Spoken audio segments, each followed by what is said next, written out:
Olá, meus queridos alunos. Na aula passada de Química, a gente trabalhou e finalizou todo o processo de análise de soluções. Só para recapitular, soluções são todas as misturas homogêneas que têm em sua constituição um determinado solvente e um determinado soluto. Separando as soluções. Vamos lá. Soluto, a menor quantidade de um composto dentro de uma solução. Solvente, a maior quantidade deste composto na solução. Logo após isso, a gente classificou as soluções: saturada, insaturada, supersaturada, correlacionando isso com o coeficiente de solubilidade. Tudo bem? Dando continuidade, calculamos todos os tipos de concentrações possíveis que podem cair no Enem. Vimos concentração comum, título em massa, título em volume, relacionamos isso com densidade, partes por milhão, partes por bilhão e, por fim, molaridade. Depois de ter feito todos esses cálculos, até aqui a gente analisou a solução de forma individual, uma solução ali num determinado sistema. Posteriormente, trabalhamos o processo de diluição de uma solução e concentração de uma solução, alterando o solvente, deixando o soluto intacto dentro dessa solução, e posteriormente, misturas de soluções com reação, sem reação, sendo que a mistura de soluções sem reação, solutos iguais e solutos diferentes. Isso a gente finaliza soluções, um dos conteúdos que mais caem no Enem, e a gente vai fazer exercícios posteriormente. Hoje a gente começa o conteúdo de termoquímica. Termoquímica também sempre cai no Enem, seja realizando um determinado cálculo ou seja uma questão simplesmente teórica. Termoquímica. O que é a termoquímica?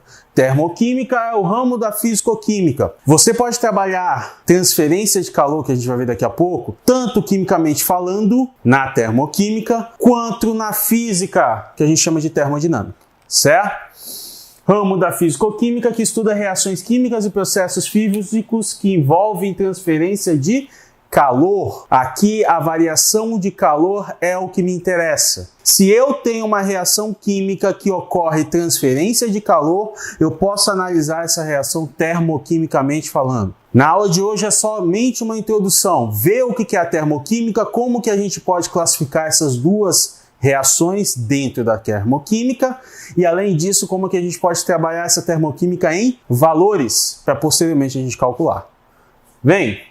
A termoquímica eu posso dividir ela em duas reações principais. Se eu tenho um processo que a minha reação libera calor, ou seja, vou promover uma reação química e percebo que nesse sistema existe o processo de liberação de calor, eu tenho uma reação que eu chamo de exotérmica. Exotérmica, exo, para fora, ou seja, libera calor. Exemplo simples de reação exotérmica: qualquer reação de combustão. Qualquer reação em que você está queimando alguma coisa. Eu estou pegando papel, eu estou colocando fogo. Você sabe que na química a reação de combustão é reagir com oxigênio, certo?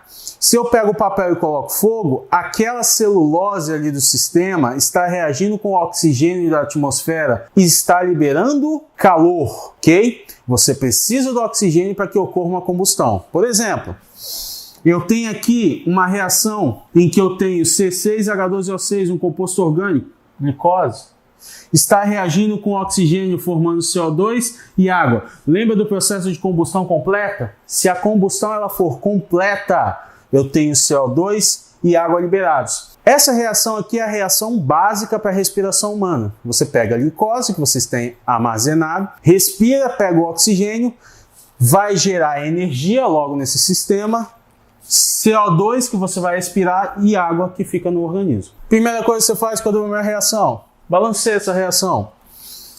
Começando pelo carbono, sempre seguindo o macho, não tem metal e nem ametal separados. Então carbono, 6 carbonos, 1 carbono somente. Para balancear, você coloca um 6 aqui multiplicando. 12 hidrogênios, 2 hidrogênios. Para promover o balanceamento da minha reação, 2 multiplicado por um número que vai dar 12. 6. Ok? Aqui nos oxigênios, 6 vezes 2, 12. Com mais 6, 18. Já tenho 6 aqui no lado dos meus reagentes. Faltam 12 para chegar a 18. Esse cara tem que me dar 12. 2 vezes quanto que vai dar 12? 6, ok? Balanceei minha reação, certo? O balanceamento da reação é importantíssimo, principalmente quando a gente for calcular lá na lei de Hess. Eu posso analisar uma reação exotérmica graficamente. Como assim? Eu tenho um gráfico de energia por tempo de reação, em que eu terei essa característica aqui, ó. O valor de energia inicial, que seria o valor de energia dos reagentes, sempre será maior que o valor de energia dos produtos da minha reação. Ok? Valor energético dos reagentes e dos produtos. Isso significa que a minha energia foi liberada, ok? Energia liberada. Quando você está tacando fogo em alguma coisa, você sente, se colocar a mão logo ali em cima, por exemplo, de uma vela, você vai sentir calor. Toda reação de combustão é uma reação exotérmica, libera energia. Ok? Analisando graficamente. Tá, professor, mas o que é esse valor energético? Calma, daqui a pouco a gente vai ver. Como que a gente pode trabalhar esse valor energético em uma determinada grandeza? Então a reação ocorreu, reagente, valor energético maior do que os produtos. Agora, se o processo reacional é necessário absorver energia, calor, energia térmica de forma geral, eu falo que essa reação é uma reação endotérmica. Para dentro, eu preciso fornecer energia ao sistema para que a reação ocorra. Isso aqui é um exemplo não trabalhando propriamente reações químicas. Transformação de matéria, estado físico de matéria. Para você sair do gelo para o estado líquido da água, ou seja, estado sólido para o estado líquido, você tem que fornecer energia. Você tem que fornecer calor, você tem que aumentar a temperatura para aquele sistema. Se você está aumentando a temperatura para aquele sistema, é um processo endotérmico. Você está fornecendo energia. O processo inverso, você está liberando energia. Você está tirando o calor do sistema. Se você está tirando e liberando o calor do sistema, é um processo exotérmico. Um exemplo de reação endotérmica, a fotossíntese.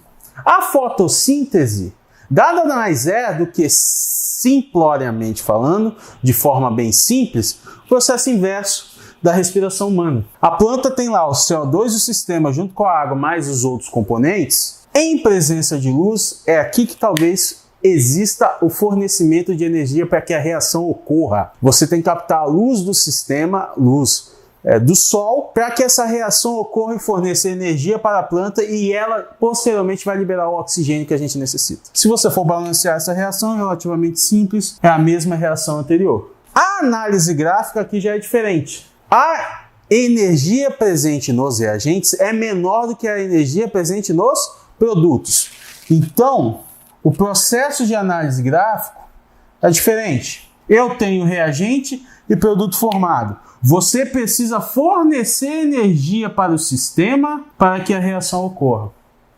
Processos exotérmicos são espontâneos. Processos endotérmicos precisam de energia para que o sistema ocorra. Mas essa energia ela pode ser quantificada como, professor? Por meio do valor de entalpia. Vamos ver o que é entalpia? Visto que termoquímica é reações ou processos físicos que envolvem transferência de calor, esse calor pode ser quantificado. Essa quantificação a gente chama de entalpia. Entalpia propriamente dita, pessoal, nada mais é do que a quantidade de energia contida em uma determinada substância quando sofre uma reação ou quando sofre um processo químico. Ou seja, para que você forneça energia para que a reação ocorra ou obtenha essa energia quando a reação é liberada ou ela libera energia, essa energia ela é quantificada, essa energia é contida no sistema e eu chamo isso de entalpia. Eu posso calcular a entalpia por meio das entalpias dos produtos e reagentes presentes dentro de um sistema. Os produtos e os reagentes têm valores tabelados de entalpia. Esses valores são fornecidos e podem ser fornecidos de duas formas. A gente vai ver daqui a pouco. Como que eu calculo a entalpia de uma reação química? A entalpia a gente vai calcular por meio de um ΔH. Delta na física significa variação, lembra disso? Variação é sempre um final menos um inicial. Na reação química, quem é o final? Produtos. E quem é o inicial? Reagentes. Então, o ΔH, a variação de entalpia, é igual à entalpia dos produtos menos a entalpia dos reagentes. Esses valores são fornecidos para que você calcule.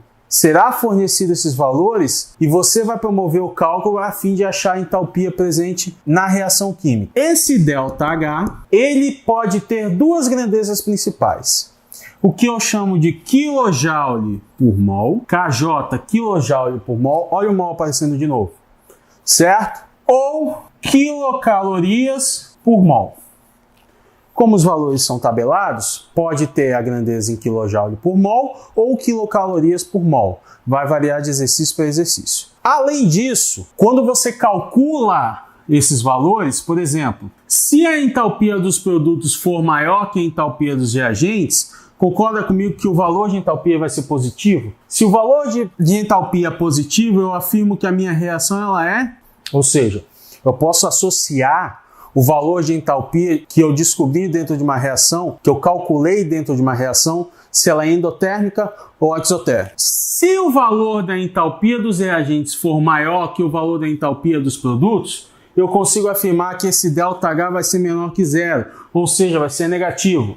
Se for negativa a entalpia, este ΔH vai me dar uma reação exotérmica, ou seja, entalpias negativas eu libero energia. Entalpia positiva, eu absorvo energia para que essa reação ocorra. Tudo bem até aqui?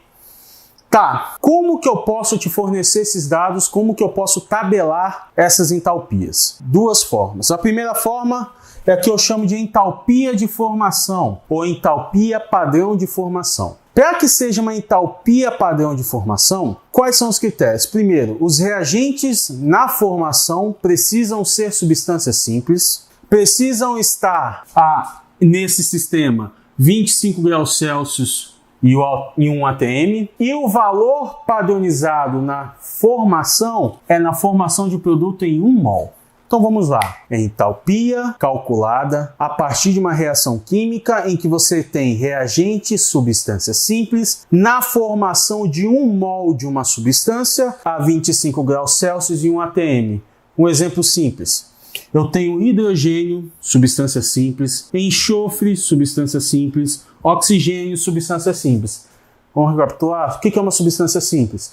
Toda substância que é formada somente por um único elemento químico. Se ela for formada somente por um único elemento químico, a substância ela vai ser simples, certo?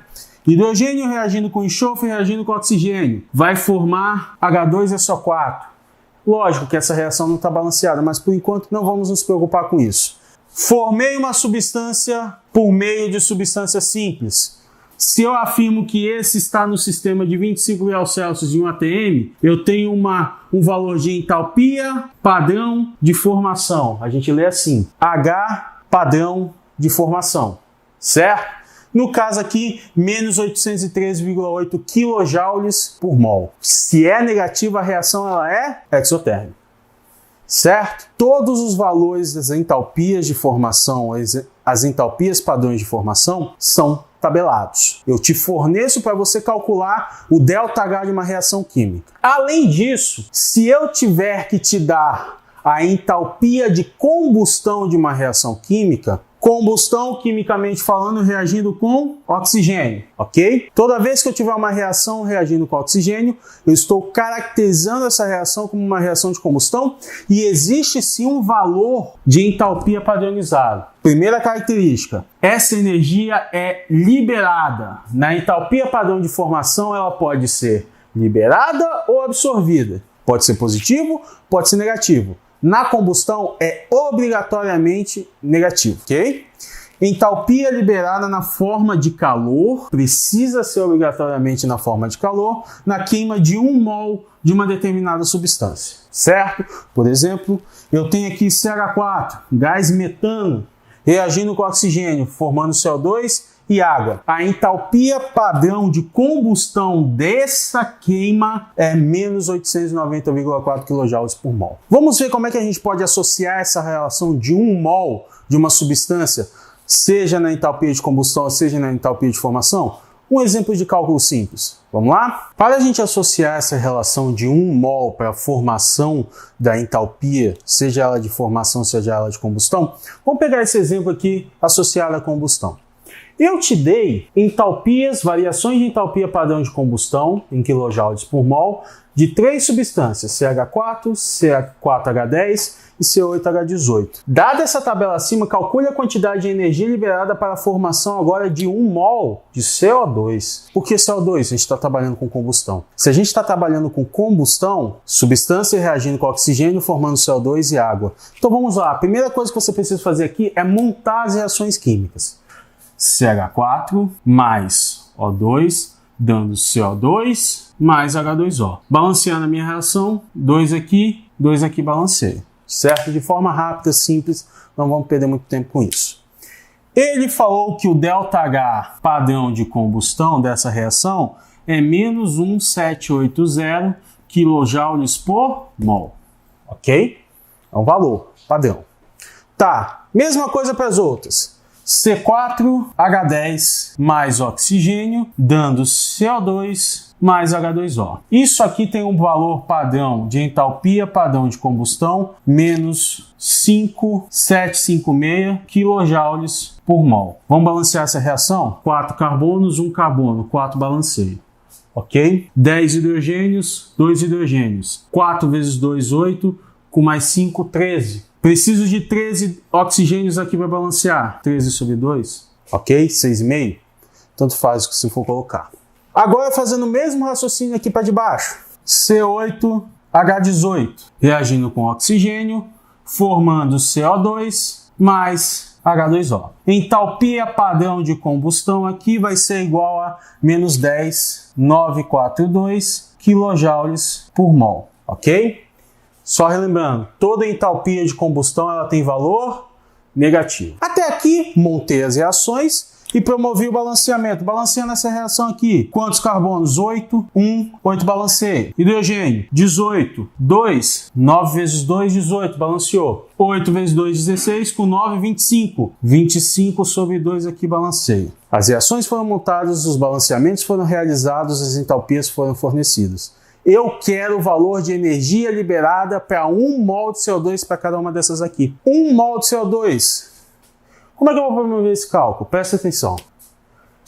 Concorda que aqui eu já tenho 1 mol de CO2 padronizado? Se eu tenho 1 mol de CO2 padronizado, eu posso afirmar que para 1 mol de CO2, a entalpia padrão de combustão aqui no sistema vai ser menos 1,780 kJ por mol e eu não preciso calcular nada aqui, porque eu já tenho 1 mol de CO2. Tudo bem? As demais não. Preciso fazer uma regra de 3 simples. Aqui eu tenho 4 mols de CO2. Então qual é a relação? Para cada 4 mols de CO2, eu liberei isso aqui de energia. Menos 5,756 kJ por mol. Se eu preciso de 1 mol, isso está para X. X vai ser igual a menos 5,756 dividido por 4. Então o valor aqui para 1 mol vai ser 1.439 kJ por mol. Negativos. Menos 1.439 kJ por mol.